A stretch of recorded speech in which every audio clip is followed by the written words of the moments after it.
차가운 바람이 살을 애는 병원 옥상. 제 팔을 붙잡은 며느리 한서진의 얼굴은 분노로 일그러져 있었습니다. 평소에 상냥한 미소는 온데간데 없었죠. 그 아이의 다른 손에 들린 주사기 바늘이 달빛을 받아 서늘하게 빛났습니다. 어머니, 친구분들 따라 좋은 곳으로 편안하게 보내드릴게요. 걱정 마세요. 아프지는 않을 거예요. 그 말을 듣는 순간 온몸의 피가 얼어붙는 것 같았습니다. 내 아들의 아내, 내가 딸처럼 아꼈던 아이가 어쩌다 이런 악마가 되어 내 앞에 서 있는 걸까요? 대체 제 인생에 우리 가족에게 무슨 일이 있었던 걸까요? 제 이야기가 어떻게 여기까지 오게 된 것인지 궁금하신가요? 부디 이 기나긴 이야기의 첫 번째 증인이 되어주세요. 채널을 구독하고 알림 설정을 하시면 제가 진실을 밝히는 모든 과정을 함께 하실 수 있습니다. 안녕하세요. 저는 오미자라고 합니다. 불과 1년 전까지만 해도 저는 세상에서 가장 행복한 시어머니였습니다. 온 동네 사람들이 제게 오미자 여사는 전생에 나라를 구한 게 틀림없어 라고 말했죠. 저렇게 참한 며느리를 어디서 얻었대? 하며 부러워하는 인사를 건네는 것이 제 하루의 가장 큰 낙이었으니까요. 그때는 정말 몰랐습니다. 그 모든 부러움이, 제 행복이 사실은 썩은 동아줄 위에 아슬아슬하게 서 있는 것과 같았다는 것을요. 우리 며느리는 천사야, 천사. 얼굴만 예쁜 게 아니라 마음은 비단결이라니까. 저는 이 말을 입에 달고 살았습니다. 남편 일찍 여의고 금지옥 옆 외아들 하나만 바라보고 악착같이 살았습니다. 그런 제 아들 녀석이 어느 날 서진이를 데리고 와서는 제 앞에 넙죽절을 하는데 어찌나 곱고 반듯하던지 제 아들이 분에 넘치는 복을 받았다고 생각했죠. 특히 서진이가 시간을 쪼개 독거노인들을 위해 책을 읽어주는 봉사단체를 꾸렸을 때 저는 뛸 듯이 기뻤습니다. 제 친구들이 매일같이 모이는 노인복지관에 제일 먼저 찾아가 얼마나 자랑을 했던지 모릅니다. 어머, 어머니, 제가 뭐 대단한 일 한다고요. 늘 외로운 어르신들 먼저 챙기시는 어머니 보고 배운 거리요. 아이고, 얘는 빈말이라도 어쩜 이렇게 예쁘게 하니. 내 고운 마음씨를 누가 따라가겠어. 따스한 햇살이 드는 거실에서 서진이가 깎아주는 사과를 받아먹으며 나누던 대화가 아직도 생생합니다. 제 어깨를 주물러주던 그 손길이 너무나 다정해서 이 아이는 하늘이 제게 보내준 딸이구나 그렇게 굳게 믿었습니다. 어쩌다 우리는 서로의 심장에 칼을 겨누는 사이가 되어버린 걸까요? 모든 비극은 아주 작은 모래알 같은 위화감에서 시작되었습니다. 제 평생의 동무 순영이가 허무하게 세상을 떠나던 바로 그날부터 말입니다. 제 인생에서 노인복지관은 학교이자 놀이터고 또 안식처였습니다. 참새가 방앗간을 그냥 못 지나치듯 저는 아침 9시만 되면 복지관에 출석 도장을 찍었죠. 그곳에서 만난 친구들은 단순한 동네 친구가 아니었습니다. 켜켜이 쌓인 세월만큼이나 깊은 정을 나눈, 피를 나눈 자매보다 더 애틋한 사이였죠. 특히 순영이는 저와 한 동네에서 60년을 함께 늙어온 제 인생 그 자체였습니다. 남편 일찍 여의고 시장에서 장사하느라 어린 아들 녀석을 늘 혼자 밥 먹게 했던 게 지금도 가슴에 한으로 남아 있습니다. 그래서 서진이가 우리 아들에게 따뜻한 밥을 차려줄 때마다 제가 다 못한 엄마 노릇을 대신해 주는 것 같아 그리도 고마웠나 봅니다. 그 고마움이 제 눈을 멀게 할 독이 될 줄도 모르고 말입니다. 그런 순영이가 눈에 띄게 기력이 쇠하기 시작한 건 공교롭게도 서진이가 복지관에서 봉사를 시작하고 얼마 지나지 않아서였습니다.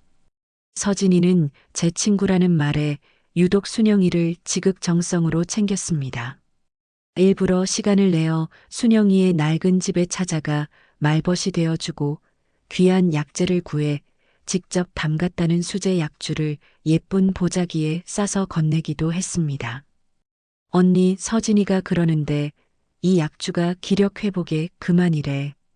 어찌나 귀한 것들만 넣었다고 자랑하던지. 내가 무슨 복이 있어서 저런 대접을 받는지 몰라. 순영이는 주름진 손으로 약주병을 어루만지며 입에 침이 마르도록 며느리를 칭찬했습니다. 그 말을 듣는 저는 또 얼마나 뿌듯했는지요. 하지만 순영이는 그 약주를 마시기 시작한 지 2달 만에 자리에 눕게 되었습니다. 마치 마른 잎사귀처럼 하루가 다르게 파삭 말라갔습니다. 저는 그저 노안이겠거니 야속한 세월을 탓하며 순영이의 손을 잡고 우는 것밖에는 할 수가 없었습니다. 언젠가 병문안을 갔을 때 서진이가 순영이의 통장을 들여다보며 무언가 묻고 있던 것을 본 것도 같았지만 혼자 사는 친구를 위해 뭔가를 도와주려는 것이겠지 하며 대수롭지 않게 넘겼습니다. 그 아이의 선의를 의심하는 것 자체가 죄를 짓는 것 같았기 때문입니다. 결국 순영이는 다시 일어나지 못하고 조용히 눈을 감았습니다. 혈육 하나 없이 외롭게 살다 간 친구의 마지막 길이 쓸쓸할까봐 제가 상주 노릇이라도 해야겠다며 이틀 밤낮으로 장례식장을 지켰습니다. 그런데 저보다 더 서럽게, 더 목 놓아 울며 조문객을 맞는 사람이 있었습니다. 바로 제 며느리 서진이었습니다. 물론 아픈 순영이를 지극정성으로 돌봤으니 그 슬픔이 오죽할까 사람들은 모두 혀를 내두르며 서진이의 효심을 칭찬했습니다. 하지만 제 눈에는 그 모든 것이 어딘가 부자연스러워 보였습니다. 슬픔에 잠겨 있으면서도 장례 절차와 부조금 정리를 어찌나 한치의 오차도 없이 처리하던지 그 모습이 마치 수십 번은 겪어본 사람처럼 기계적으로 보였습니다. 어머니, 식사도 거르시면 어떡해요. 순영 이모님 가시는 길 저희가 끝까지 잘 모셔야죠. 제게 죽을 건네는 서진이의 눈은 퉁퉁 부어 있었지만 그 눈동자 깊은 곳에서는 그 어떤 슬픔도 읽을 수 없었습니다. 오히려 서류 뭉치를 확인하는 서진이의 눈빛이 순간적으로 날카롭게 번뜩였다고 느낀 건 정말 제가 슬픔에 잠겨 헛것을 본 탓일까요? 내가 미쳤지. 내가 지금 무슨 생각을. 저 착한 애를 두고 스스로를 다그치며 불길한 생각을 머리에서 지워내려 애썼습니다. 하지만 그날 밤 저는 보고야 말았습니다. 조문객이 모두 떠난 텅 빈 장례식장 구석에서 순영의 영정사진을 바라보며 만족스럽다는 듯 희미하게 미소 짓는 며느리의 얼굴을 소름이 돋을 만큼 차갑고 서늘한 미소였습니다. 장례를 치르고 며칠 뒤 저는 온종일 끙끙 앓았습니다. 저녁상을 물리고 과일을 깎는 며느리에게 조심스럽게 물었습니다. 그동안 마음에 담아두었던 질문이었습니다. 혹시 순영이에게 무슨 빚이라도 졌던 거냐고 아무리 그래도 남의 장례를 그렇게까지 도맡아 하는 게 쉬운 일이 아니지 않냐고 말입니다. 서진이는 과도를 내려놓고 제 손을 잡았습니다. 그리고 기다렸다는 듯 맑게 웃었습니다. 아이고, 어머니 뭘 그런 걸 다 마음에 담아두세요. 순영 이모님이 평소에 저한테 얼마나 고마워하셨는데요. 당신 돌아가시면 외롭지 않게 장례 좀 잘 치러주고 남은 재산은 좋은 곳에 써달라고 봉투를 하나 맡기셨어요. 유언이나 마찬가지였죠. 제가 어찌 그걸 거절하겠어요. 어머니 친구분이신데. 나무랄 데 없이 완벽하고 합리적인 설명이었습니다. 저는 멋쩍게 웃으며 고개를 끄덕였습니다. 하지만 마음 한구석에 내려앉은 돌덩이는 좀처럼 사라지지 않았습니다. 그때 퇴근하고 돌아온 아들 녀석이 서진이의 어깨를 자랑스럽다는 듯 감싸며 거들었습니다. 엄마, 서진 씨 아니었으면 어쩔 뻔했어. 요즘 세상에 누가 자기 시간, 자기 돈 들여가면서 그렇게까지 해줘?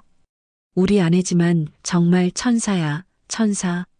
엄마는 그런 말씀하시면 서진 씨 상처받아요. 아들의 말에 저는 입을 다물었습니다. 맞다. 내가 괜한 트집을 잡는 거다.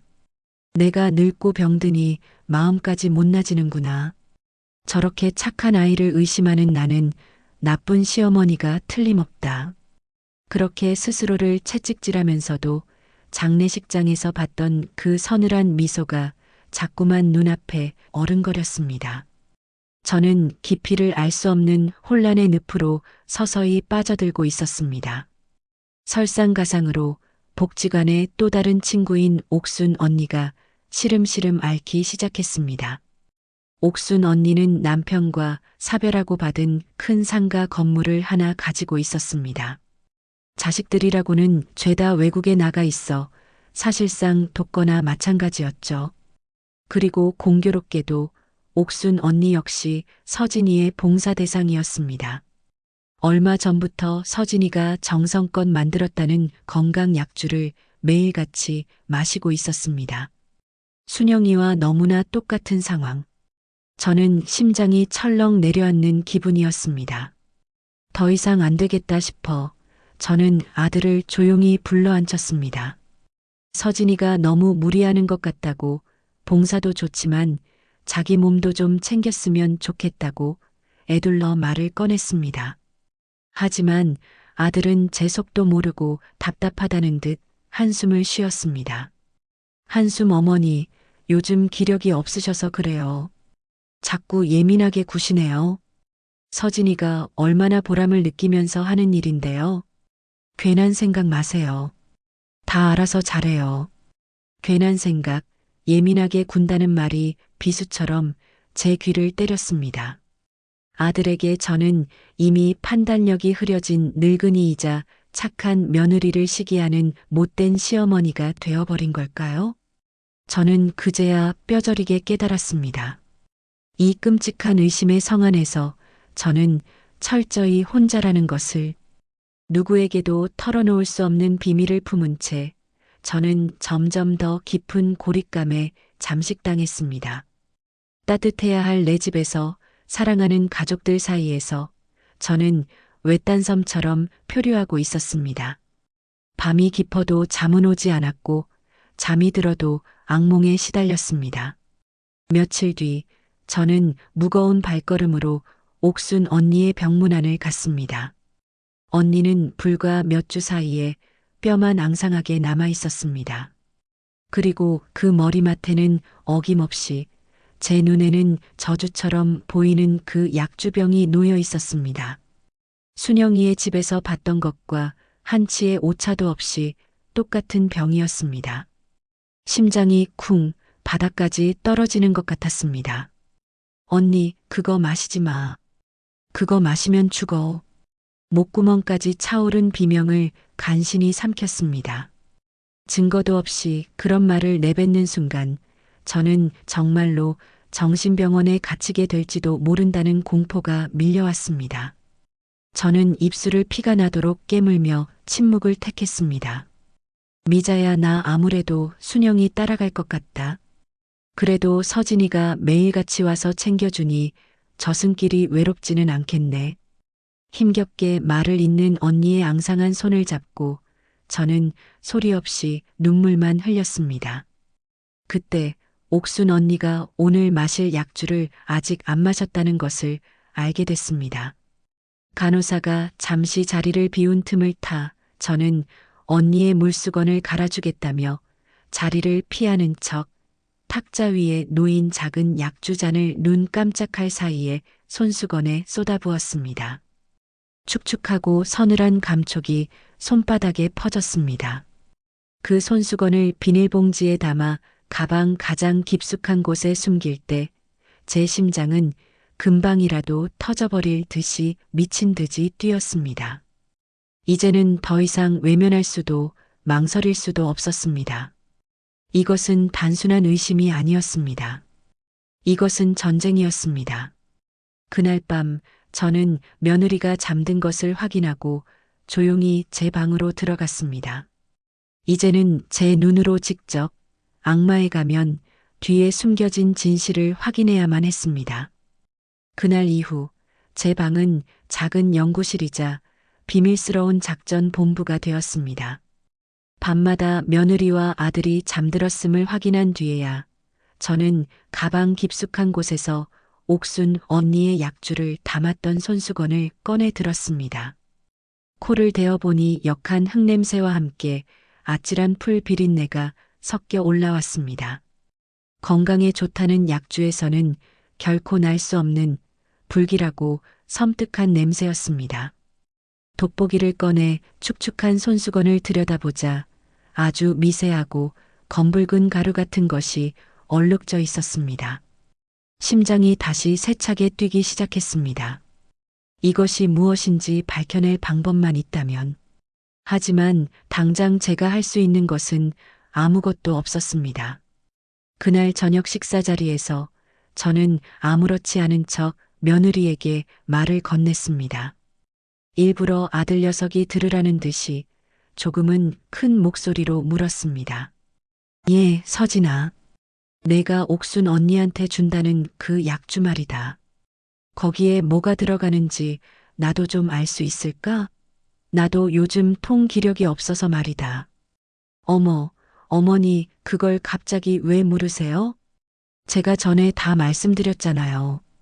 몸에 좋은 국산 약재들만 넣고 정성으로 달인 거라고. 서진이는 밥을 뜨다 말고 저를 보며 상냥하게 대답했지만 그 눈빛은 차갑게 굳어 있었습니다. 마치 제 속을 꿰뚫어 보고 있다는 듯이 말입니다. 그래, 그랬었지. 근데 하도 귀한 게 많이 들어간다기에. 늙으면 이렇게 기억력이 없어진다. 순영이도 그렇고 옥순 언니도 그렇고 그걸 마시고는 영 힘을 못 쓰는 것 같아서 말이다. 혹시라도 체질에 안 맞는 게 있는 건 아닌가 싶어서. 제 말에 식탁의 공기가 순간 얼어붙었습니다. 아들이 수저를 탁 소리나게 내려놓았습니다. 엄마, 지금 무슨 말씀이세요? 서진 씨가 어머니 친구분들까지 생각해서 밤새 다려다 챙겨드리는 건데 그런 식으로 말씀하시면 어떡해요? 듣는 사람 성의가 뭐가 돼요? 아니, 여보. 괜찮아요. 어머님이 걱정되셔서 그러시는 건데. 당신은 뭐가 괜찮아? 한숨 엄마, 제발 좀 서진 씨한테 고맙다고는 못할 망정. 요즘 정말 이상하세요. 서진이는 오히려 아들을 말리는 신용을 하며 제 눈치를 살폈습니다.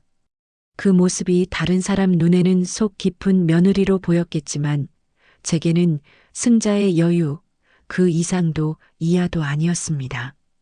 그날 밤 아들이 침실에서 제게 불평을 했습니다. 엄마가 요즘 당신한테 너무 예민하게 구는 것 같아. 미안해. 그러자 서진은 아들의 뺨을 감싸며 다정하게 속삭였습니다. 아니에요, 여보. 다 제 부족함 탓이죠. 제가 당신처럼 능력 있는 사람의 아내로서 더 완벽하게 처신했어야 했는데. 하지만 괜찮아요. 이제부터 제가 당신을 더 대단한 사람으로 만들어 드릴게요. 어머님도 당신을 무시하지 못하도록요. 그날 이후 서진이는 더 이상 제게 살갑게 굴지 않았습니다. 제 말을 의도적으로 무시하거나 제가 무슨 말만 하면 어머니 또 깜빡하셨네요 라며 저를 기억력 없는 노인으로 몰아갔습니다. 따뜻했던 우리 집 식탁은 이제 보이지 않는 얼음장 위를 걷는 것처럼 위태롭고 차가워졌습니다. 며칠 뒤 병원에서 연락이 왔습니다. 옥순 언니가 위독하다는 소식이었습니다. 저는 모든 것을 내던지고 병원으로 달려갔습니다. 중환자실 유리창 너머로 옥순 언니는 온갖 기계에 둘러싸여 겨우 숨만 붙들고 있었습니다. 앙상하게 마른 손목에 잡힌 주름이 제 가슴을 후벼 팠습니다. 더 이상은 안 된다. 이대로 또 한 사람을 허무하게 보낼 수는 없다. 저는 결심했습니다. 마지막으로 단 한 번만 더 며느리의 마음에 호소해 보기로 그 아이에게도 일말의 양심이라는 것이 남아있기를 바라면서 말입니다.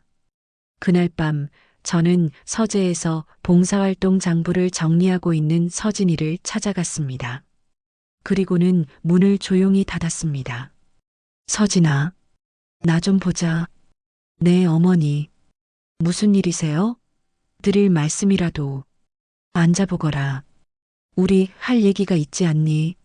저는 서진이의 맞은편 의자에 앉아 떨리는 손으로 그 아이의 손을 잡았습니다. 얼음장처럼 차가운 손이었습니다. 서진아, 내가 다 잘못했다. 내가 너한테 더 잘해줬어야 했는데, 혹시라도 이 시어미한테 서운한 게 있었다면, 그래서 이런 끔찍한 일을 벌이는 거라면, 제발 그만하거라. 옥순 언니가 지금 중환자실에서 죽어간다. 너도 사람인데 무섭지 않니? 지금이라도 멈추면 내가 다 덮을게. 어떻게든 내가 너를. 제발 사람의 마음을 되찾으라는 애원이었습니다. 하지만 서진이는 제 손을 조용히 뿌리치더니 피식 하고 웃었습니다. 제가 평생 한 번도 본 적 없는 경멸과 조소가 가득한 웃음이었습니다. 어머니, 지금 무슨 말씀을 하시는 거예요? 끔찍한 일이라니요. 너 지금 웃음이 나와? 그럼요. 어머니의 그 풍부한 상상력에 감탄해서요. 저는 그냥 외롭고 아프신 분들 편안하게 좋은 곳으로 가시게 도와드리는 것뿐이에요. 순영 이모님도 옥순 이모님도 다들 제게 고마워했어요. 어머니는 모르는 유대감이라는 게 우리 사이엔 있었다고요. 그 순간 저는 제 앞에 앉아 있는 것이 사람이 아니라 악마라는 것을 깨달았습니다. 온몸에서 피가 빠져나가는 기분이었습니다. 서진이는 자리에서 일어나 제 어깨를 친근하게 두드리며 속삭였습니다. 그러니 어머니, 앞으로는 괜한 헛소문 내고 다니지 마세요. 그러다 정말 치매 노인 취급받고 요양병원에 갇히게 될지도 몰라요. 아시겠어요? 그것은 명백한 협박이었습니다. 저는 공포와 분노로 온몸이 떨려 아무 말도 할 수 없었습니다. 결국 다음 날 새벽 옥순 언니는 숨을 거두었습니다. 또다시 장례식장이 차려졌고 서진이는 지난번과 똑같이 누구보다 슬프게 울며 상주 노릇을 했습니다. 저는 일부러 몸이 아프다는 핑계를 대고 장례식장에 가지 않았습니다. 제게는 지금 곡을 하고 있을 시간이 없었습니다. 이것이 마지막 기회였습니다. 며느리와 아들이 집을 비운 지금 저는 그 아이의 방으로 들어갔습니다. 마치 남의 집에 들어온 도둑처럼 심장이 쿵쾅거렸지만 여기서 물러설 수는 없었습니다. 서진이의 방은 먼지 한 톨 없이 완벽하게 정돈되어 있었습니다. 한참을 뒤진 끝에 저는 책상 가장 아래쪽 서랍이 잠겨 있는 것을 발견했습니다. 며칠 전 서진이가 무심코 화장대 위에 올려두었던 작은 열쇠 꾸러미를 떠올렸습니다. 다행히 그중 하나가 자물쇠에 딱 들어맞았습니다. 서랍 안에는 두꺼운 서류 파일이 여러 개 들어 있었습니다.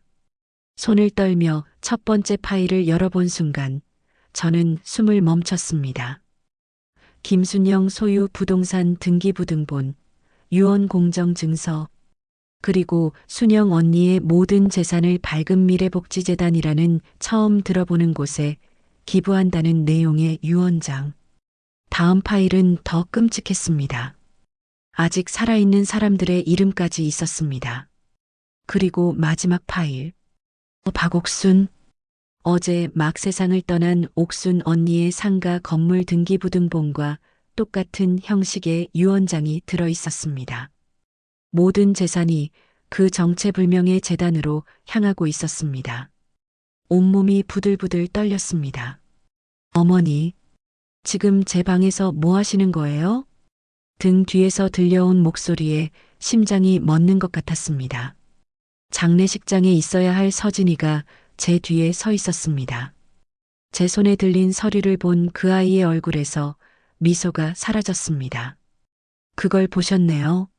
어쩔 수 없지. 서진이가 미친 듯이 달려들어 제 손에 서류를 뺏으려 했습니다. 저는 그걸 부둥켜 안고 뒷걸음질 쳤습니다. 몸싸움이 벌어지던 그때 아들이 방으로 들어왔습니다. 서진이는 그 순간 기다렸다는 듯 바닥에 주저앉아 울부짖기 시작했습니다. 여보, 흑흑 어머님이 제 방을 다 뒤지고 계세요. 제가 뭘 그렇게 잘못했어요? 네. 아들의 눈에 비친 것은 이성을 잃고 서류를 움켜쥔 채 씩씩거리는 늙은 어머니와 바닥에 쓰러져 서럽게 우는 가녀린 아내의 모습이었습니다. 아들은 한치의 망설임도 없이 제게 달려와 팔을 잡아챘습니다. 어머니, 제발 그만 좀 하세요. 이게 무슨 짓입니까? 이제 정말 어머니가 무섭습니다. 그 순간 제 세상이 무너져 내렸습니다. 아들의 눈에는 더 이상 어머니를 향한 존경과 사랑이 없었습니다. 경멸과 공포 그리고 짜증만이 가득했습니다. 평생을 바쳐 키운 아들에게서 버림받는 순간이었습니다. 저는 서류를 손에 쥔 채 그 자리에 얼어붙었습니다. 세상에 저 혼자만 남은 것 같습니다. 가장 믿었던 아들에게마저 외면당한 지금 기댈 곳은 제 이야기를 들어주시는 여러분밖에 없습니다. 부디 저의 편이 되어주시겠어요? 다음 이야기가 궁금하시다면 구독과 좋아요를 눌러 제가 포기하지 않게 힘을 주세요. 아들의 그 차가운 한마디는 제 남은 인생을 송두리째 얼려버리는 겨울바람과도 같았습니다. 이제 정말 어머니가 무섭습니다. 그 말이 제 심장을 관통했고 저는 그 자리에 못 박힌 듯 서서 멀어지는 아들의 뒷모습만 바라보았습니다. 제 손에 들린 서류들은 순식간에 그냥 무거운 종이 뭉치가 되어버렸습니다. 진실의 증거가 아니라 저를 미친 노인으로 낙인 찍는 주홍 글씨처럼 느껴졌죠. 그날 이후 저는 제 방에 스스로를 가두었습니다. 며느리가 제 방문 앞에 식사를 가져다 놓았습니다. 보란 듯이 아주 다정한 목소리로 말했죠. 어머니, 식사하셔야죠. 그러다 정말 큰일 나세요. 아버님도 일찍 가셨는데 어머니까지 저희 곁을 떠나시면 저랑 당신 아들은 어떻게 살라고요? 그 다정한 목소리가 이제는 사탄의 속삭임처럼 들렸습니다. 며칠을 굶었습니다. 벽에 걸린 흑백 사진 속에서 환하게 웃고 있는 남편의 얼굴을 하염없이 바라보았습니다. 영감, 나 너무 힘들어. 그냥 당신 따라갈까봐. 눈물조차 흐르지 않았습니다. 마음이 바싹 말라 사막이 되어버린 것 같았죠. 어느 날 밤 아들 내외가 거실에서 나누는 대화가 방문 틈으로 새어들어왔습니다. 아, 그게 여보, 어머니 저러시는 거 그냥 보고만 있을 순 없어. 이러다 정말 큰일 나. 내가 아는 요양병원 중에 시설 좋은 곳이 있는데 조금만 더 기다려봐요. 어머님도 시간이 지나면 괜찮아지실 거예요. 며느리의 말이 위로처럼 들렸지만 저는 알 수 있었습니다. 저건 저를 위한 말이 아니었습니다. 아직 제 명의로 된 이 집과 남은 재산에 대한 미련이라는 것을요. 그 순간 무언가 제 안에서 뚝 하고 끊어지는 소리가 났습니다. 그래, 이대로 죽은 듯이 누워 저 악마의 손에 모든 것을 넘겨줄 수는 없다.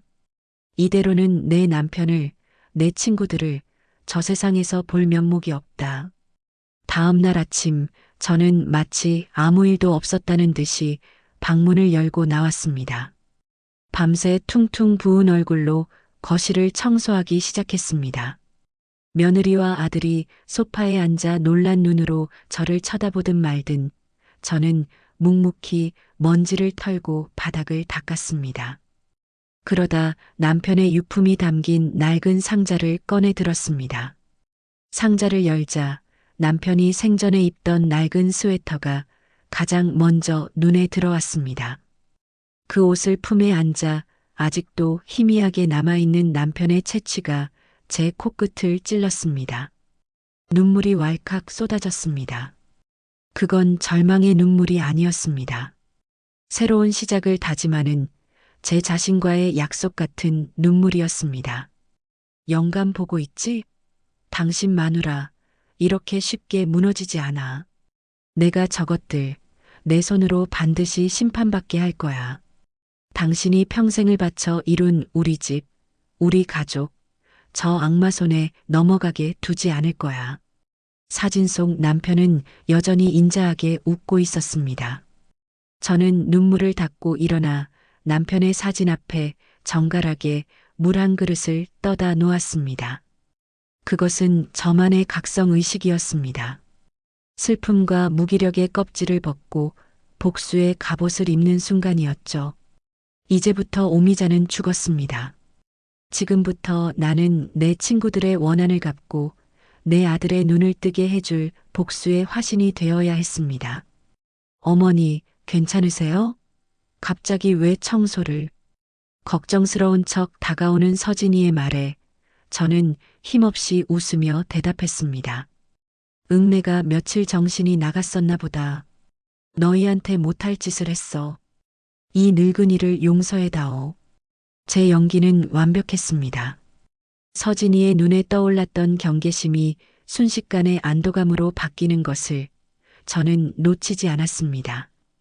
그날부터 저는 연기를 시작했습니다. 기억력이 오락가락하고 감정 기복이 심한 손 많이 가는 늙은 시어머니 연기 말입니다. 일부러 약 먹는 시간을 잊어버리고 엉뚱한 소리를 하며 며느리의 의심을 완벽하게 지워나갔습니다. 서진이는 제 그런 모습을 보며 속으로 비웃고 있겠죠. 이제 저 노인네도 끝이구나 하고 말입니다. 하지만 그 비웃음이 바로 제 무기였습니다. 서진이가 방심하고 경계를 풀수록 제게는 더 많은 기회가 생길 테니까요. 어머, 어머니 오늘 복지관 가시는 날인데 잊으셨어요? 아이고, 내가 그랬나? 어쩐지 몸이 근질거리더라니. 얼른 다녀와야겠네. 저는 예전처럼 매일 노인복지관으로 향했습니다. 하지만 이제 그곳은 단순히 친구들과 화투를 치며 시간을 보내는 장소가 아니었습니다. 제게는 전쟁터의 베이스 캠프나 마찬가지였습니다. 저 혼자만의 힘으로는 부족했습니다. 반드시 제 말을 믿어주고 저를 도와줄 사람이 필요했습니다. 제 머릿속에 한 사람이 떠올랐습니다. 복지관의 젊은 사회복지사 김민준 선생님. 그는 항상 어르신들의 이야기를 귀찮아하지 않고 끝까지 들어주던 보기 드물게 선한 눈빛을 가진 청년이었습니다. 하지만 그런 그에게 사실 제 며느리가 연쇄살인범이에요라고 말해봤자 저를 경찰에 신고하지는 않으면 다행일 터. 다른 방법이 필요했습니다. 감정적인 호소가 아닌 이성적인 증거로 그의 마음을 움직여야 했습니다. 저는 복지관에 도착하자마자 김민준 선생님의 사무실로 향했습니다. 마침 그는 서류 더미에 파묻혀 있었습니다. 선생님, 나 좀 봐요. 아, 오미자 어르신. 어서 오세요. 무슨 일 있으세요?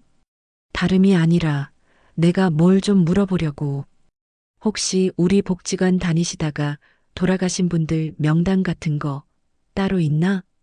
제 뜬금없는 질문에 김민준 선생님은 의아한 표정을 지었습니다. 네. 명단은 저희 내부 자료라 갑자기 그건 왜 찾으세요? 아니, 그냥 요즘 통 잠을 못 자서 먼저 간 친구들 생각도 나고 순영이랑 옥순 언니 말고도 작년에 돌아가신 분들이 꽤 되는 것 같아서 말이야. 저는 일부러 초점 없는 눈으로 허공을 보며 중얼거렸습니다. 그는 저를 안쓰럽다는 듯 쳐다보며 한숨을 쉬었습니다. 어르신 마음은 알겠지만 개인정보라 제가 함부로 보여드릴 수가 없어요. 제가 지금 좀 바빠서요. 궁금한 거 있으시면 저쪽 접수처에 다시 한번 문의해 보시겠어요? 역시나 예상했던 반응이었습니다. 그는 저를 그저 외로움에 사무쳐 이상한 질문이나 하는 평범한 노인으로 취급했습니다. 하지만 저는 포기하지 않았습니다. 여기서 물러서면 모든 것이 끝장이니까요. 그래, 알겠네. 바쁜데 붙잡아서 미안하고. 저는 순순히 물러나는 척하며 사무실을 나왔습니다. 그리고는 복지관 휴게실에 앉아 제 수첩에 무언가를 적기 시작했습니다. 지난 2년간 서진이의 책 읽어주기 봉사 명단에 있었던 어르신들의 이름을 기억나는 대로 모두 적었습니다. 그리고 그 이름 옆에 그분들의 생사를 하나씩 표시했습니다. 제 손이 부들부들 떨렸습니다. 명단에 있던 20명 남짓한 어르신들 중에 절반 이상이 이미 이 세상 사람이 아니었습니다. 다음 날 저는 다시 김민준 선생님을 찾아갔습니다. 이번에는 그의 퇴근 시간을 기다렸습니다. 복지관 주차장에서 차에 타려는 그를 붙잡았습니다. 김 선생님, 잠깐만. 딱 5분만, 아니 3분만 내 이야기 좀 들어줘요. 어르신, 또 왜 그러세요? 저 퇴근해야 합니다. 부탁이야. 내가 괜한 로망으로 이러는 게 아니야. 제발 딱 한 번만 내 말 좀 믿어줘. 제 목소리가 하도 절박했던지 그는 마지못해 차에서 내려 저를 바라보았습니다. 저는 어제 작성했던 수첩을 그의 손에 쥐어주었습니다. 이게 뭐예요, 어르신? 내 며느리가 책 읽어주기 봉사를 했던 분들 명단이야. 그리고 여기 동그라미 친 사람들은 다 돌아가셨어. 공교롭게도 다들 자식 없거나 멀리 떨어져 살고 재산이 좀 있는 독거노인들이었지. 그는 수첩을 의심스럽게 들여다보더니 피식 웃었습니다. 어르신, 연세 드신 분들이 돌아가시는 게 뭐 그리 이상한 일이라고. 그럼 이것도 이상하지 않나? 이분들 전부 내 며느리가 준 수제 약주를 마시고 나서부터 시름시름 앓기 시작했다는 거. 제 말에 그의 표정이 처음으로 미세하게 굳었습니다. 저는 그 틈을 놓치지 않고 제 주머니에서 작은 비닐봉지를 꺼내 보였습니다. 그 안에는 옥순 언니의 약주를 묻혔던 손수건이 들어 있었습니다. 이 안에 든 게 뭔지 성분 분석만 좀 해줄 수 있겠나? 내가 아는 사람도 없고 돈도 없어서 그래. 선생님이라면 방법이 있을 것 같아서. 그는 한참 동안 말이 없었습니다. 그저 손수건과 제 얼굴을 번갈아 쳐다볼 뿐이었죠. 그의 눈빛이 흔들리고 있었습니다. 이성적으로는 말이 안 되지만 제 눈빛에서 무언가 진심을 읽은 것이 분명했습니다. 어르신, 지금 하시는 말씀이 전부 사실입니까? 내가 내 목숨을 걸고 맹세하지. 며칠 뒤 김민준 선생님에게서 조용히 연락이 왔습니다. 복지관 뒤편 공원 벤치에서 만났습니다. 그의 얼굴은 하얗게 질려 있었습니다. 어르신 말씀하신 명단, 저희 복지관 내부 자료랑 대조해 봤어요. 그리고 돌아가신 분들 가족들한테 몇 군데 연락해서 조심스럽게 여쭤봤고요. 소름 끼치게도 어르신 말씀이 전부 맞았어요. 돌아가신 분들 모두 한서진 씨랑 마지막까지 교류가 있었고 전부 유산을 남길 만큼 재산이 있으셨어요. 제 심장이 쿵 내려앉았습니다. 올 것이 왔구나. 그는 떨리는 손으로 서류 한 장을 더 꺼냈습니다. 그리고 손수건. 아는 형이 국과수에 있어서 몰래 부탁해 봤는데 정식 감정은 아니지만 예비 결과가 나왔어요. 여기서 독성 식물 성분이 검출됐대요. 투구꽃이라고. 아주 적은 양을 꾸준히 복용하면 원래 앓던 지병이 급격히 악화되거나 심장마비를 일으키는 것처럼 보일 수 있다더군요. 투구꽃, 사약의 재료로 쓰였다는 그 맹독 식물. 저도 모르게 마른 침을 삼켰습니다. 선생님, 그럼 이제 경찰에. 아니요. 아직 안 돼요, 어르신. 이건 정식 증거가 아니에요. 섣불리 신고했다가는 한서진 씨 쪽 변호사가 증거 불충분으로 빠져나갈 게 뻔해요. 오히려 우리만 무고죄로 역공격당할 수 있어요. 그의 말이 맞았습니다. 우리는 아직 악마를 잡기에는 가진 패가 너무 적었습니다. 그럼 우리는 이제 어떻게 해야 하지? 더 확실한 증거가 필요해요. 한서진 씨가 직접 범행을 인정하는 녹취나 돈이 흘러간 흐름을 잡아야 해요. 어르신, 그때 말씀하신 유언장은 어떻게 됐죠? 내 며느리 방 서랍에. 그 순간 저는 제 편을 얻었습니다. 외롭고 고독했던 싸움에 든든한 아군이 생긴 것입니다. 우리는 그날 밤 앞으로의 계획을 짜기 시작했습니다. 김민준 선생님과의 첫 번째 공동작전은 밝은 미래복지재단의 실체를 파헤치는 것이었습니다. 며느리가 빼돌린 내 친구들의 재산이 흘러들어간 곳. 김 선생님은 구청과 세무서를 통해 재단의 정보를 조회했습니다. 결과는 충격적이었습니다. 어르신, 이거 아무래도 유령재단 같아요. 주소지는 오래된 상가 건물의 텅 빈 사무실로 되어 있고 이사장이라는 사람은 이름도 처음 들어보는 사람인데 주민등록번호를 조회해 보니 이미 10년 전에 사망한 사람이었어요. 뭐라고? 죽은 사람을 이사장으로 앉혔단 말이야? 네. 전형적인 페이퍼 컴퍼니 수법이에요. 작정하고 만든 거죠. 자금 흐름을 추적하려고 계좌를 조회해 봤지만 이미 돈은 전부 인출돼서 여러 개의 대포 통장으로 쪼개진 뒤 사라졌어요. 꼬리를 완벽하게 자른 거예요. 역시 그 아이는 보통 내기가 아니었습니다. 치밀하고 악랄했습니다. 법의 허점을 누구보다 잘 알고 있었죠. 그럼 돈의 행방은 영영 찾을 수 없는 건가? 지금으로서는요 하지만 방법이 없는 건 아니에요. 다른 피해자 가족들을 설득해서 연대 진정서를 넣는 방법이 있어요.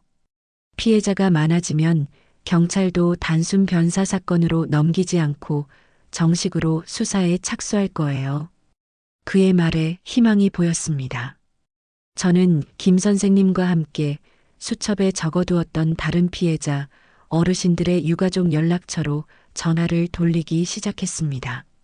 하지만 그 과정은 생각보다 훨씬 더 험난했습니다. 첫 번째로 전화한 곳은 작년에 돌아가신 정수남 어르신의 조카라는 사람이었습니다. 저는 김 선생님과 함께 그를 만나기 위해 멀리 지방 도시까지 찾아갔습니다.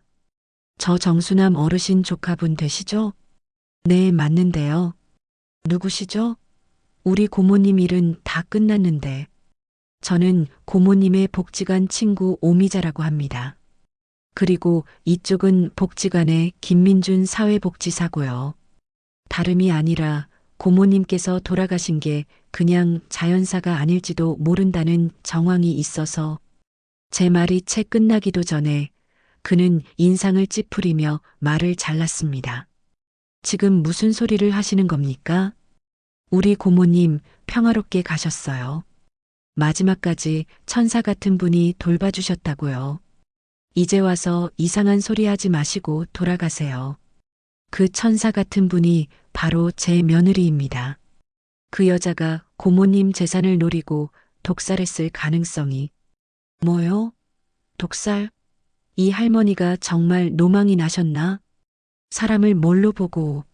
더 이상 할 말 없으니 가시라고요. 그는 우리를 사기꾼 취급하며 문을 쾅 닫아버렸습니다. 허탈했습니다. 사람들은 진실을 마주하기보다는 편안한 거짓 속에 머무르기를 원했습니다. 그들에게 고모나 이모는 이미 잊힌 존재일 뿐 성가신 일에 얽히고 싶지 않은 마음이 더 큰 것이었죠. 우리는 그 뒤로도 몇몇 유가족들을 더 만났지만 반응은 거의 비슷했습니다. 의심을 하는 사람도 있었지만 나서서 일을 키우고 싶어 하지는 않았습니다. 계속되는 실패에 저도 김 선생님도 지쳐갔습니다. 이대로 모든 것이 수포로 돌아가는 건가 싶어 절망감이 밀려왔습니다. 그때쯤 한 통의 전화가 걸려왔습니다. 여보세요. 혹시 오미자 어르신 맞으신가요? 저는 최점순 할머니의 손녀 박은지라고 합니다. 최점순 할머니, 서진이의 봉사 명단에 있었던 분이었습니다. 1년 반 전에 돌아가셨죠? 네, 맞아요. 그런데 무슨 일로? 며칠 전에 저희 아버지께 연락하셨다고 들었어요. 할머니 죽음에 대해 하실 말씀이 있다고 아버지는 화를 내셨지만 저는 사실 좀 다른 생각을 가지고 있었거든요.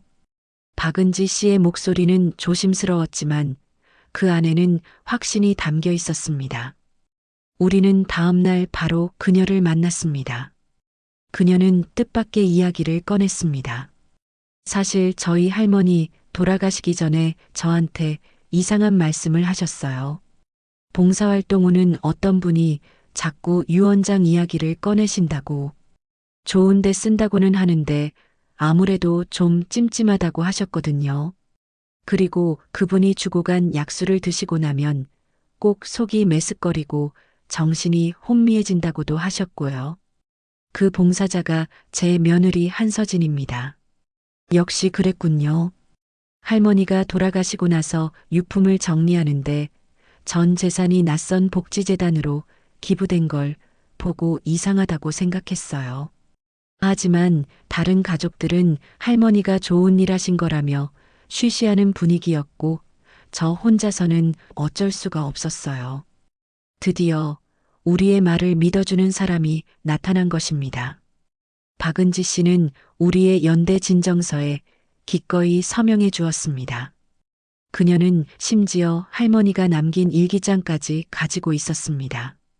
거기에는 서진이가 다녀간 날짜와 그날의 대화, 약수를 마신 뒤의 신체 변화가 빼곡히 적혀 있었습니다. 이것은 단순한 정황 증거가 아니었습니다. 무엇보다 강력한 피해자의 증언이었습니다. 허탈하게 돌아서는 제게 김 선생님이 따뜻한 캔 커피를 건넸습니다. 어르신, 너무 자책하지 마세요. 저는 벤치에 앉아 한숨을 쉬었습니다. 선생님은 무섭지 않아요? 우리 이러다 잘못되는 거 아닌가? 김 선생님은 커피를 한 모금 마시더니 조용히 대답했습니다. 무섭죠. 하지만 저희 아버지 보증을 잘못 써서 전 재산을 잃고 화병으로 돌아가셨어요. 그때 옆에서 아무것도 못했던 게 제 아닙니다. 약한 사람이 억울한 일 당하는 거 이젠 못 보겠습니다. 그 말을 듣는 순간 저는 알았습니다. 우리는 그저 같은 사건을 쫓는 게 아니라 같은 상처를 가진 사람들이라는 것을. 그 한마디에 다시 한번 힘을 낼 용기가 생겼습니다. 박은지 씨의 합류와 최점순 할머니의 일기장이라는 강력한 증거는 우리에게 새로운 용기를 주었습니다. 우리는 다시 다른 유가족들을 설득하기 시작했습니다. 이번에는 최점순 할머니의 사례를 들어가며 그들의 죽음이 결코 자연사가 아님을 구체적인 증거로 제시했습니다. 우리의 진심 어린 설득과 박은지 씨의 용기 있는 증언에 마침내 다른 유가족들의 마음도 조금씩 움직이기 시작했습니다. 사실 저희 어머니도 돌아가시기 전에 그런 말씀을 하시긴 했어요. 어떤 봉사자가 와서 자꾸 땅 얘기를 물어본다고. 저희 고모도요. 유언장을 공증받아야 한다고 변호사까지 데려왔었다니까요. 하나둘씩 흩어져 있던 진실의 조각들이 모이기 시작했습니다. 우리는 마침내 5명의 유가족으로부터 연대 진정서를 받아낼 수 있었습니다. 이제 경찰이 움직일 명분이 생긴 것입니다. 하지만 김 선생님은 아직 때가 아니라고 말했습니다. 어르신, 이걸로 수사를 시작하게 할 수는 있지만 한서진을 유죄로 만들기엔 부족해요. 그 여자는 분명 어르신들이 자발적으로 기부한 것이라고 주장할 거예요. 독살 혐의를 입증하려면 그 여자가 지금 현재에도 똑같은 범행을 저지르고 있다는 물증이 필요해요. 현재 진행형인 범죄라. 그 순간 제 머릿속에 한 가지 계획이 스쳐 지나갔습니다. 가장 위험하지만 가장 확실한 방법. 악마를 잡으려면 악마의 굴로 직접 들어가는 수밖에 없었습니다. 제가 직접 며느리의 새로운 사냥감이 되어주는 것입니다. 선생님, 나한테 좋은 생각이 있어요. 저는 김 선생님에게 제 계획을 털어놓았습니다. 그는 기겁하며 반대했습니다. 안 돼요, 어르신. 너무 위험합니다. 그러다 정말 큰일 나시면 어떡해요. 걱정 말아요. 나 오미자 그렇게 호락호락하게 죽지 않아. 그리고 나한테는 김 선생님이라는 든든한 백이 있잖아. 이제 미끼를 던질 시간이야. 제 눈빛이 단호한 것을 본 그는 더 이상 저를 말리지 못했습니다. 그날 이후 저의 침에 놓인 연기는 한층 더 실감 나게 변했습니다. 아들이 보는 앞에서 일부러 엉뚱한 사람 이름을 부르거나 약을 먹었는지 안 먹었는지 계속해서 되물었습니다. 그리고 결정적인 미끼를 던졌습니다. 저녁 식사 자리에서 저는 아들에게 말했습니다. 아들아, 나도 이제 갈 때가 다 됐나 보다.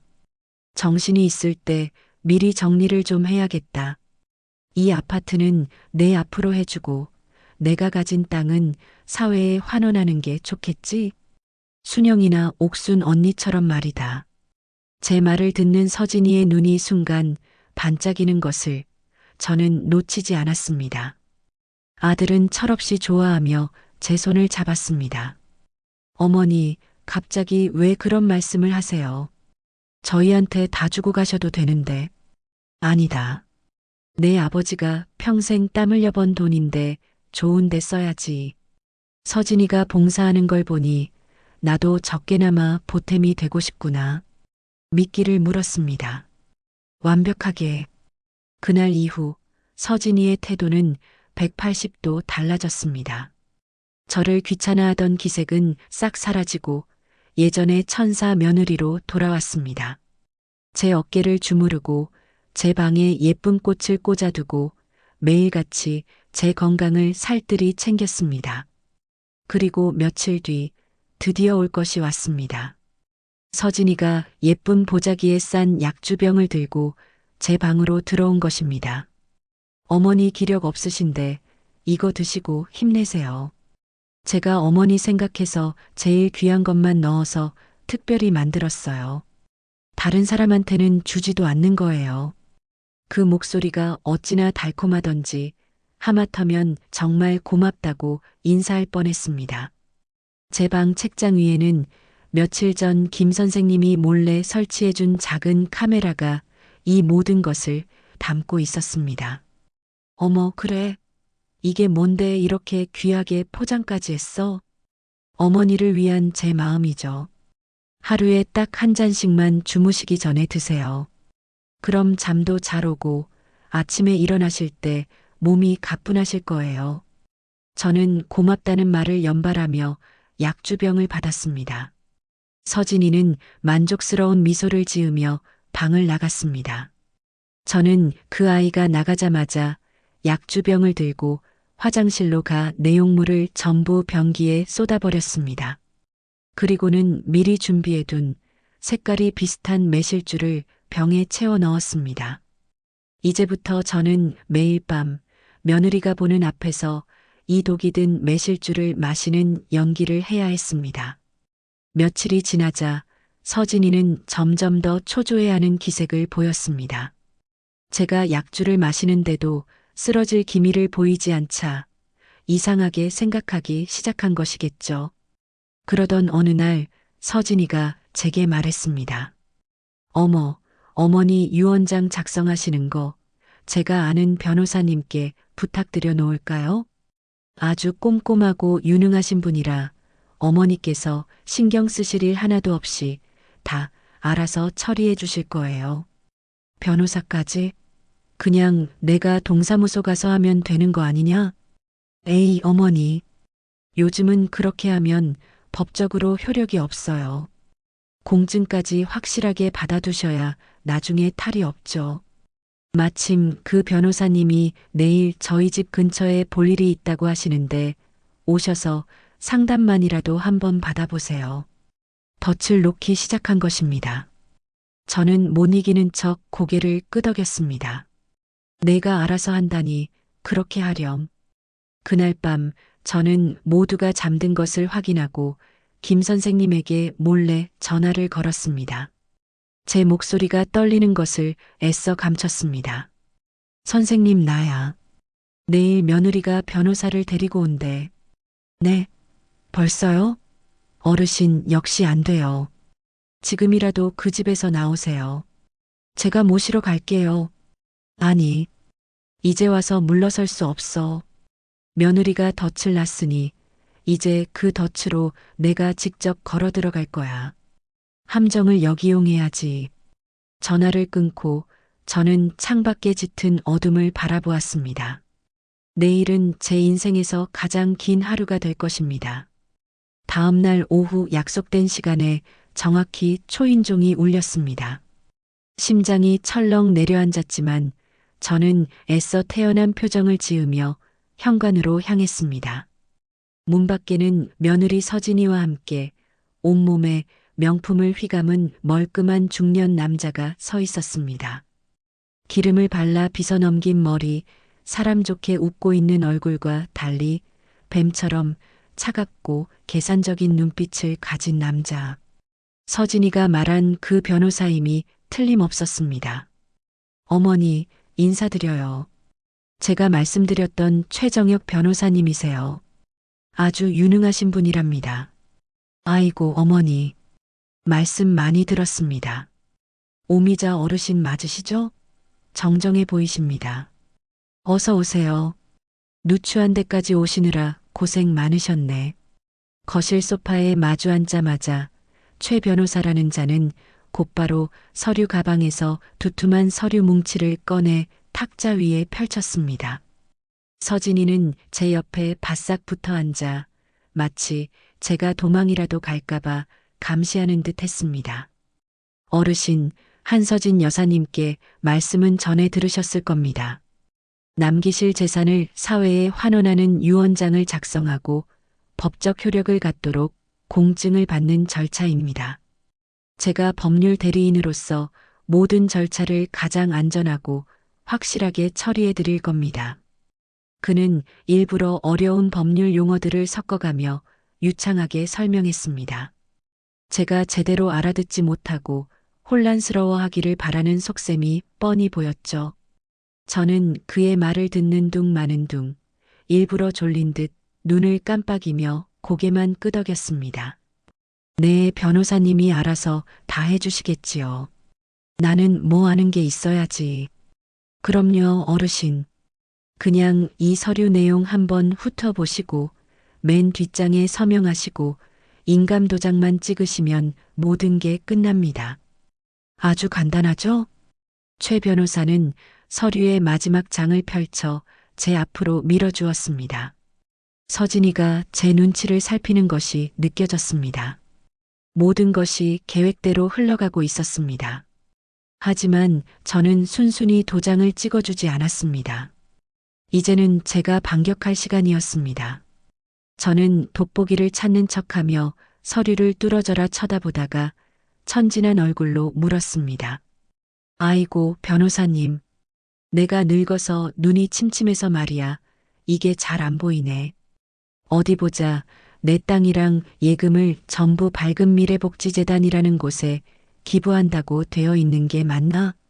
우리 착한 며느리가 봉사하는 그 좋은 재단 말이야. 그 순간 거실의 공기가 얼어붙었습니다.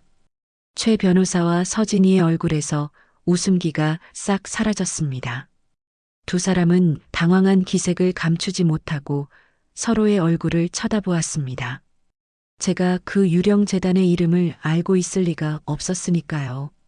서진이가 마른 침을 삼키며 애써 미소를 지었습니다. 어머니, 그건 제가 나중에 다 설명해 드리려고 했는데 그걸 어떻게 아셨어요? 응? 내가 전에 나한테 말해주지 않았니? 순영이랑 옥순 언니도 다 거기에 기부하고 좋은 곳으로 갔다면서. 좋은 일은 다 같이 해야 복을 받지. 안 그런가, 변호사님? 저는 일부러 서진이가 말해준 것처럼 둘러댔습니다.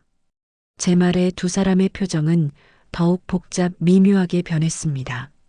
저 늙은이가 정말 치매라 헛소리를 하는 건가, 아니면 모든 것을 알고 떠보는 것인가. 머릿속으로 저울질하는 것이 눈에 보였습니다. 이 심리전에서 저는 이미 우위를 점했습니다. 이제 저들은 제가 정말 정신이 오락가락한다고 믿을 수밖에 없었고, 일이 더 꼬이기 전에 서둘러 서명을 받아내려 할 것이 분명했습니다. 맞습니다. 어르신. 한 여사님께서 좋은 일을 많이 하시죠. 자, 그럼 어서 도장을. 최 변호사가 다급하게 재촉했지만 저는 마지막 확인 사살을 하기로 마음먹었습니다. 아이고, 잠깐만. 내가 깜빡했네. 이렇게 중요한 계약을 하는데 그냥 할 수 있나? 우리 서진이가 정성껏 만들어준 약주 한 잔 마시고 기운 차려서 해야지. 늙으니까 기운이 없어서 손이 다 떨리네. 제 말은 서진이에게 거절할 수 없는 제안이었습니다. 제가 약주를 마시고 쓰러지기라도 한다면 모든 것이 자연스러운 심장마비로 종결될 테니까요. 서진이는 기다렸다는 듯 벌떡 일어나 부엌으로 향했습니다. 그리고는 제게만 특별히 준다던 그 약주를 정성스럽게 잔에 따라 제게 건넸습니다. 최 변호사와 서진이, 그리고 책장 위 숨겨진 카메라가 저의 모든 행동을 지켜보고 있었습니다. 어머니, 이거 드시고 기운 내세요. 저는 떨리는 손으로 잔을 받아들었습니다. 이번만은 연기가 아니었습니다. 정말로 손이 떨렸습니다. 저는 잔을 입가로 가져가 꿀꺽 소리를 내며 마시는 척했습니다. 그리고는 갑자기 콜록, 콜록, 격한 기침을 하며 입에 머금었던 약주를 제 옷과 바닥에 뱉어냈습니다. 어머니, 괜찮으세요? 서진이가 놀라 달려왔지만 저는 괜찮다는 듯 손을 저었습니다. 괜찮아, 괜찮아.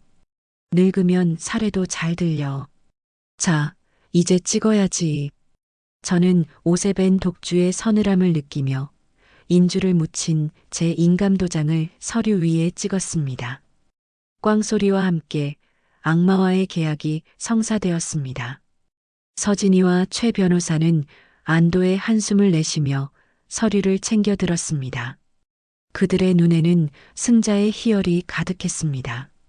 모든 일이 끝났다고 생각했겠죠. 두 사람이 현관을 나서는 것을 확인한 뒤 저는 혼자 남은 거실에서 조용히 일어섰습니다. 그리고는 책장 위 작은 렌즈를 향해 똑바로 섰습니다. 방금 전까지 힘없고 흐리멍덩하던 노인의 모습은 온데간 없었습니다. 저는 제 평생 가장 차갑고 날카로운 눈빛으로 저를 지켜보고 있을 김 선생님과 다른 피해자 가족들에게 선언했습니다. 덫은 놓아졌고 증거는 모두 확보됐습니다. 이제 사냥을 시작합니다. 며느리와 변호사가 떠난 뒤 저는 곧바로 김민준 선생님께 전화를 걸어 모든 상황을 알렸습니다. 녹화된 영상은 완벽했습니다. 유 원장 서명을 강요하는 장면부터 서진이가 직접 따라주는 독주를 제가 마시는 척하는 장면까지 모든 것이 선명하게 담겨 있었죠. 김 선생님은 영상을 확인하고는 흥분을 감추지 못했습니다. 어르신, 해내셨어요. 이 정도면 빼도 박도 못할 증거예요. 아직 아니야. 아직 가장 중요한 게 남았어. 이제 이 악마를 심판대에 세워야지. 네. 경찰에 바로 넘기실 거 아니었어요? 경찰서 조사실에서 저 아이가 순순히 죄를 인정할 것 같나? 유능한 변호사 뒤에 숨어서 어떻게든 빠져나가려 발버둥 치겠지. 나는 내 아들 녀석이, 그리고 세상 사람들이 모두 보는 앞에서 저 아이의 가면을 벗겨버릴 거야. 내 손으로. 저는 마지막 무대를 설계하기 시작했습니다. 그 무대는 다름 아닌 제 평생의 역사가 깃든 우리 집 거실이었습니다. 모든 비극이 시작된 바로 그곳에서 모든 것을 끝내야 했습니다. 저는 아들에게 전화를 걸었습니다. 일부러 한껏 들뜨고 기운 없는 목소리로 말했습니다. 아들 나다. 나 이제 정말 마음이 편안하구나. 큰 짐을 내려놓은 것 같아. 아, 그게 어머니 괜찮으세요? 서진이한테 들었어요. 유 원장. 그럼 괜찮고 말고. 그래서 말인데 내일 저녁에 다 같이 축하 파티라도 할까? 내 아내랑 우리 일 도와주신 최 변호사님도 부르고. 내가 고마워서 저녁이라도 한 끼 대접하고 싶구나. 아들은 제 갑작스러운 제안에 의심하기는커녕 오히려 안심하는 눈치였습니다. 정말요, 어머니? 그럼요. 당연히 가야죠. 서진이랑 최 변호사님께도 제가 잘 말씀드릴게요. 역시 우리 어머니세요. 제 아들은 끝까지 제가 모든 것을 포기했다고 믿고 있었습니다. 그 편이 그 녀석의 마음을 편하게 해주었을 테니까요. 다음 날 결전의 날이 밝았습니다. 이른 아침부터 우리 집은 분주하게 움직였습니다. 김민준 선생님과 박은지 씨, 그리고 다른 피해자, 가족 몇몇 분이 경찰들과 함께 집으로 들어왔습니다. 경찰들은 사복 차림이었습니다. 저는 그들을 제 방과 아들 방에 조용히 숨겼습니다. 거실에 설치된 카메라는 여전히 모든 것을 기록하고 있었고, 김 선생님은 노트북으로 그 화면을 실시간으로 지켜보며 상황을 지휘하기로 했습니다. 어르신, 정말 괜찮으시겠어요? 저희는 그냥 밖에서 대기하고 있다가 신호를 주시면. 한 형사님이 걱정스럽게 물었지만 저는 고개를 저었습니다. 아닙니다. 저 아이는 제가 완전히 무너졌다고 믿어야만 제 앞에서 본색을 드러낼 겁니다. 제가 신호를 드릴 때까지는 절대로 나오시면 안 됩니다. 모두가 숨고 난 뒤 저는 태연하게 저녁 식사를 준비하기 시작했습니다. 갈비찜을 끓이고 잡채를 무쳤습니다. 마치 정말 잔칫날인 것처럼 말입니다. 집안에 맛있는 냄새가 퍼지자 기이하게도 제 마음은 차분하게 가라앉았습니다. 폭풍전야의 고요함이었습니다. 저녁 7시, 약속된 시간에 초인종이 울렸습니다. 저는 심호흡을 한번 하고 가장 인자한 시어머니의 얼굴로 현관문을 열었습니다. 문 밖에는 제 아들과 며느리 그리고 최 변호사가 활짝 웃으며 서 있었습니다. 승리감에 도취된 개선 장군들의 얼굴이었습니다. 어서들 오너라. 변호사님도요. 고생 많으셨는데 변변찮지만 많이 드세요. 저는 그들을 거실로 안내했습니다. 서진이는 소파에 앉아있는 김민준 선생님과 박은지 씨를 보고는 잠시 놀란 표정을 지었습니다. 어머, 이분들은 어쩐 일로. 아, 내 정신 좀 봐. 말을 안 했구나. 유 원장 쓸 때 증인이 필요하다고 해서 내가 불렀다. 복지관 선생님이랑 내 친구 손녀딸이야. 우리 서진이 착한이라는 거 제일 잘 아는 사람들이지. 제 완벽한 거짓말에 서진이의 얼굴에 경계심이 스르르 풀렸습니다. 오히려 자신의 선행을 알아주는 증인들이 있다는 사실에 우쭐해하는 것 같았습니다. 그러셨구나. 안녕하세요, 김민준 선생님. 은지 씨도 오셨네요. 서진이는 태연하게 그들과 인사를 나누었습니다. 저는 모두에게 술잔을 채워주며 잔을 높이 들어 올렸습니다. 자, 다들 잔 드시게. 오늘은 우리 가족에게 아주 뜻깊은 날이야. 모든 오해를 풀고 새로운 시작을 하는 날이지. 우리 아들과 내 딸 서진이의 빛나는 미래를 위하여. 어머니, 감사합니다. 위하여. 모두가 잔을 부딪혔습니다. 물론 저와 김 선생님, 박은지 씨는 잔에 입술만 대었다 떼었습니다. 아들과 최 변호사, 그리고 서진이는 단숨에 잔을 비웠습니다. 술이 한숨배 돌자 서진이는 기다렸다는 듯이 입을 열기 시작했습니다. 드디어 악마의 독백이 시작된 것입니다. 어머니, 이제라도 제 진심을 알아주시니 정말 다행이에요. 제가 그동안 얼마나 마음고생이 심했는지 아세요? 서진이는 제 손을 살며시 잡으며 눈물을 글썽이는 신용까지 했습니다. 방 안에서 이 모든 것을 지켜보고 있을 사람들을 생각하니 역겨움에 속이 울렁거렸습니다. 그래, 내가 오해를 많이 했지. 미안하다. 아니에요. 어머니께서 뭘 아시겠어요. 제가 하는 일이 좀 특별해야죠. 사람들은 그저 돈 많은 노인들이 재산을 사회에 환원한다고 하면 뭔가 다른 꿍꿍이가 있을 거라고 의심부터 하잖아요. 다른 꿍꿍이라니? 왜 그런 거 있잖아요. 자식들도 내팽개친 노인네들 재산 뜯어먹으려는 거 아니냐는 둥. 하지만 저는 달라요.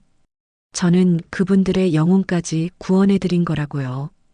외롭게 죽어갈 분들에게 제가 마지막 가족이 되어주고 그분들의 이름으로 좋은 일을 할 수 있게 다리를 나들인 것뿐이에요.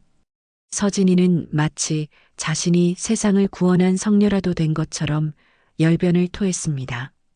최 변호사는 옆에서 고개를 끄덕이며 추임새를 넣었습니다.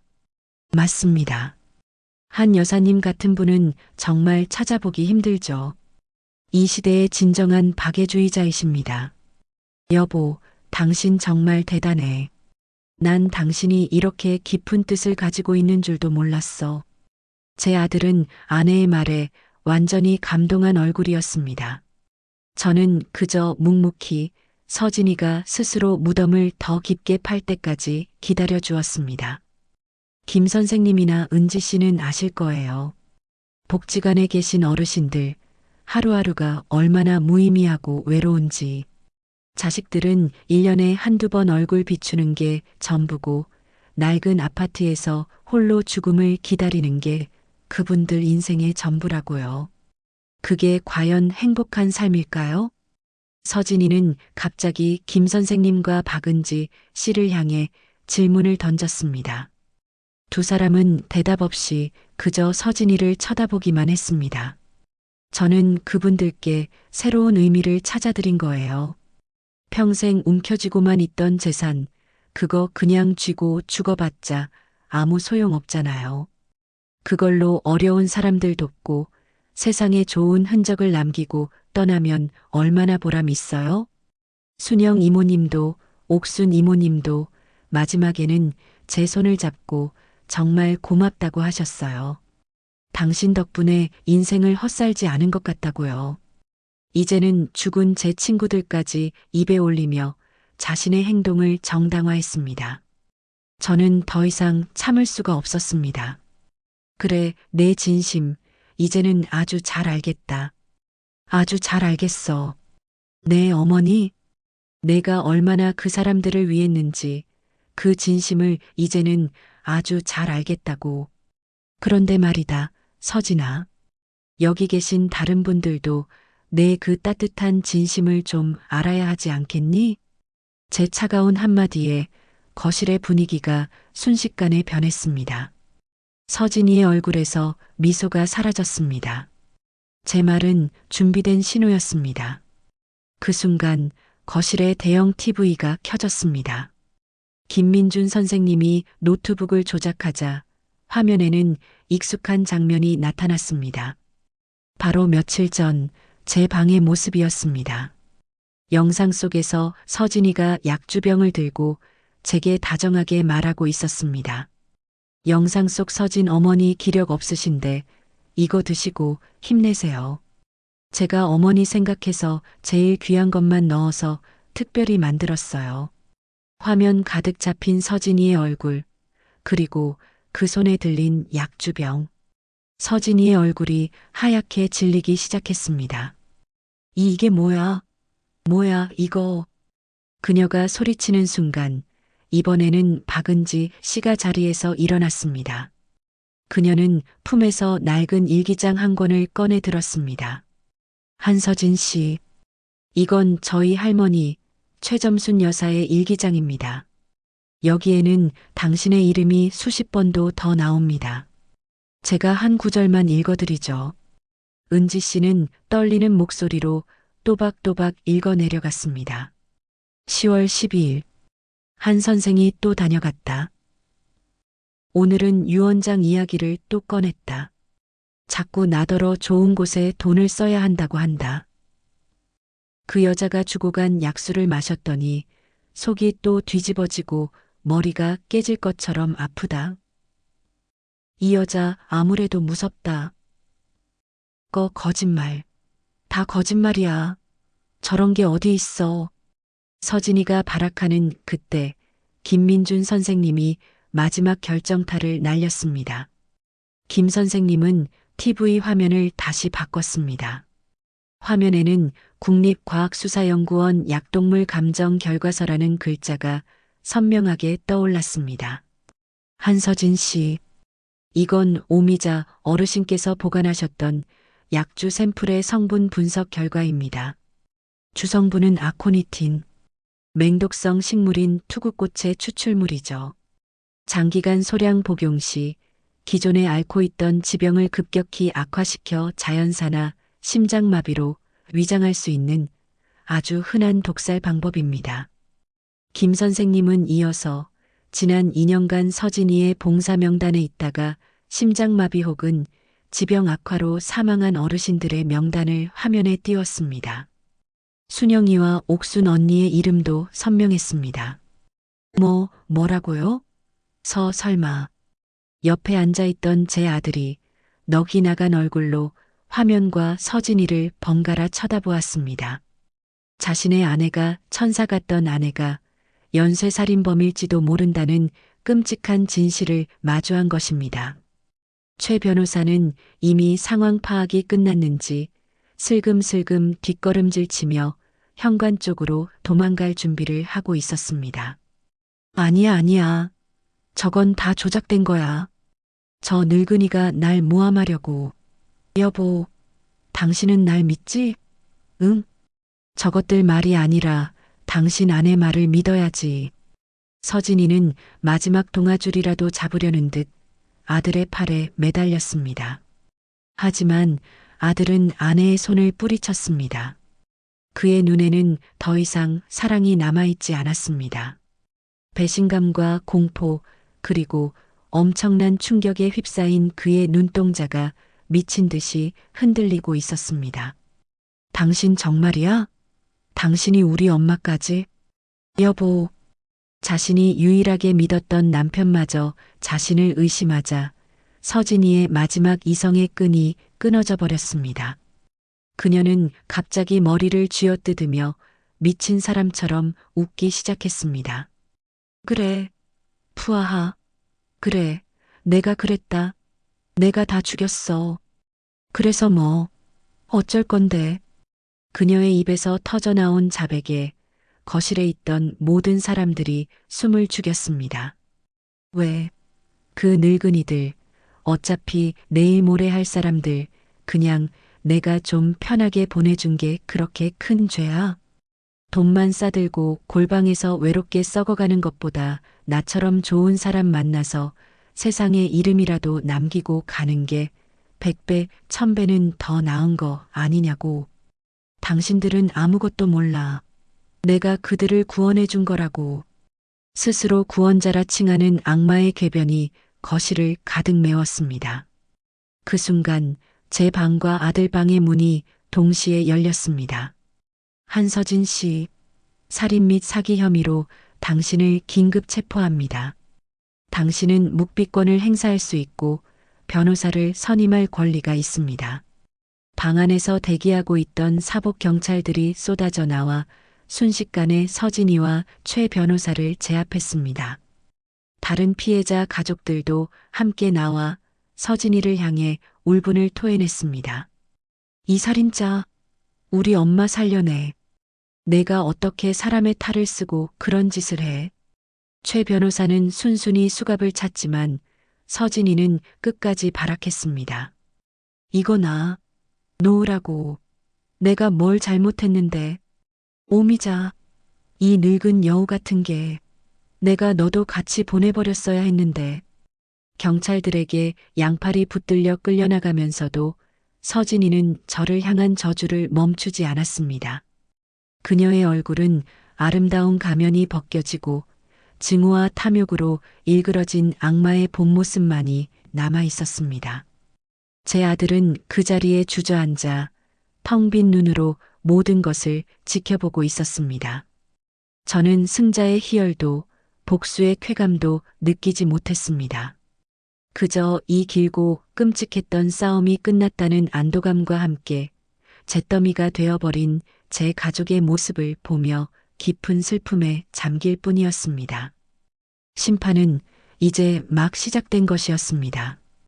그날의 폭풍이 지나가고 계절이 두어 번 바뀌었습니다.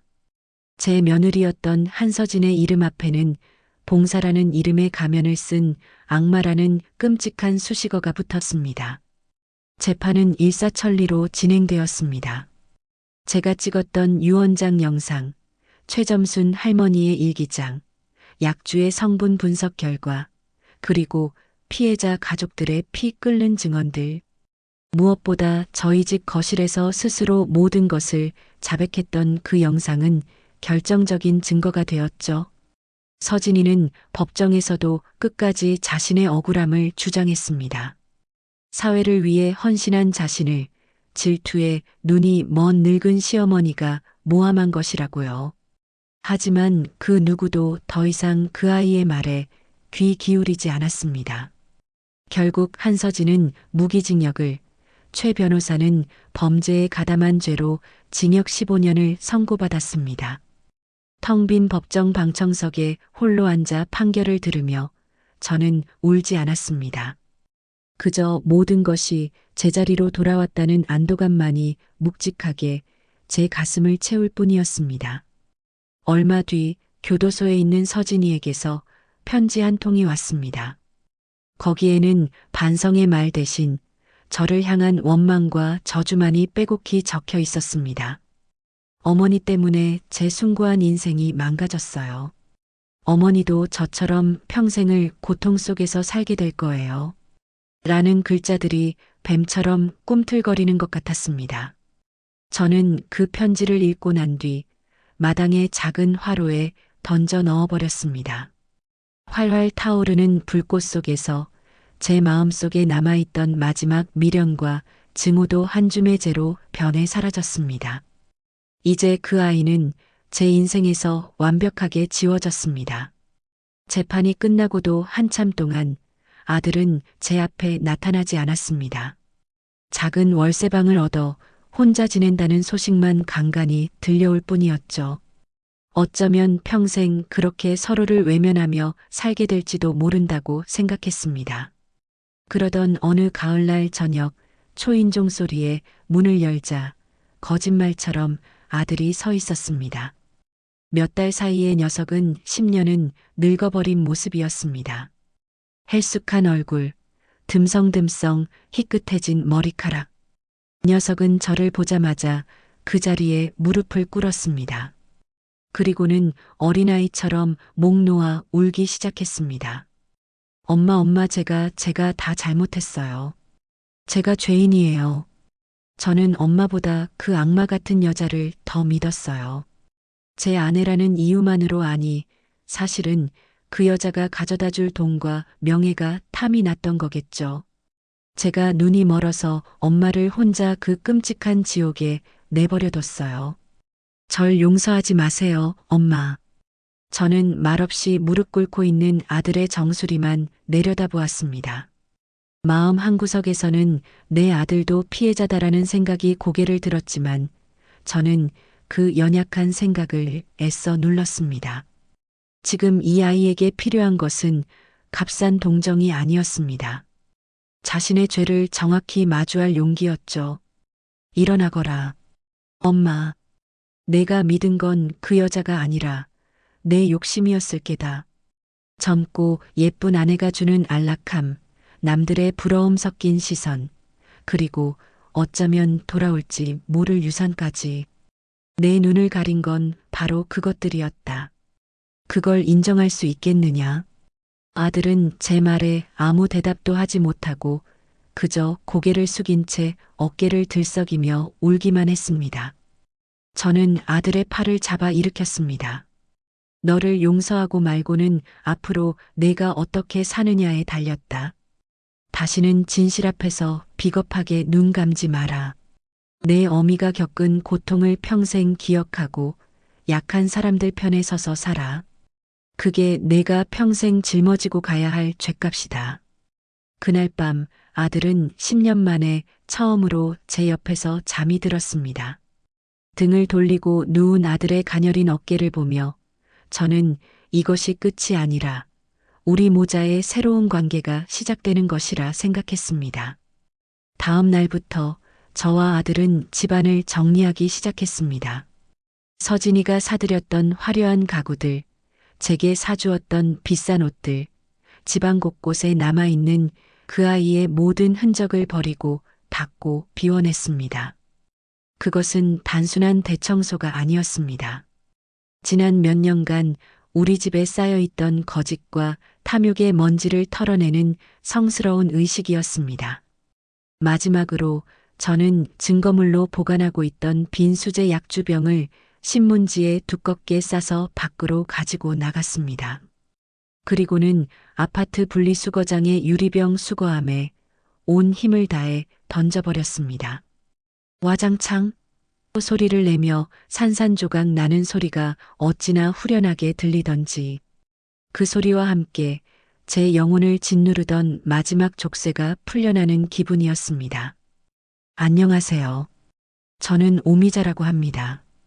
제 인생을 송두리째 흔들었던 그 지독한 폭풍은 이제 지나갔습니다. 저는 다시 예전처럼 노인복지관에 나갑니다. 하지만 이제는 화투를 치거나 한가롭게 시간을 보내지 않습니다. 저는 김민준 선생님 그리고 이번 사건으로 인연을 맺게 된 다른 피해자 가족들과 함께 작은 시민단체를 만들었습니다. 이름은 어르신 지킴이. 저희는 복지관이나 요양원을 돌며 법의 사각지대에 놓인 어르신들을 대상으로 한 신종사기나 학대를 예방하는 교육을 하고 있습니다. 제 경험담을 들려주면 다들 당신들 이야기 같다며 눈시울을 붉히시곤 합니다. 이제 저는 더 이상 아들의 성공에 기대어 사는 평범한 늙은이가 아닙니다. 저는 제 이름 석자를 걸고 제 남은 인생을 어두운 곳에 작은 빛이라도 비추는 촛불로 쓰려 합니다. 여전히 세상은 험하고 무서운 일들로 가득하지만 저는 압니다. 우리가 서로의 손을 잡아줄 때 우리는 결코 약하지 않다는 것을요. 제 이야기가 지금 어딘가에서 홀로 고통받고 있을 누군가에게 작은 용기가 되었으면 좋겠습니다. 제 이야기는 여기서 끝이 났지만 우리들의 이야기는 이제 시작입니다. 저희 채널을 구독하고 응원해 주시면 사회의 어두운 곳을 밝히는 더 많은 이야기로 여러분을 찾아뵙겠습니다. 세상의 모든 오미자 님들을 응원합니다.